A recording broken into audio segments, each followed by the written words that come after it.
குமாரபாளையம் வட்டாட்சியர் அலுவலகத்தில் நடைபெற்ற ஜமாபந்தி நிகழ்ச்சியில் 100க்கும் மேற்பட்ட மனுக்கள் வருவாய் கோட்டாட்சியர் சுகந்தி அவர்களிடம் பொதுமக்கள் வழங்கினர்.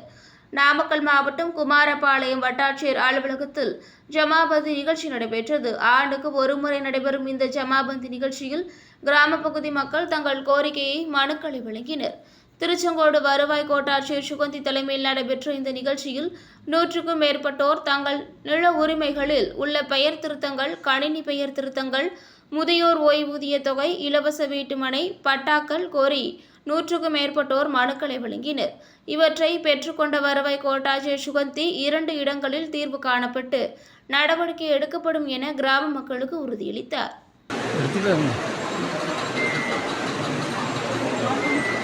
அவருக்கு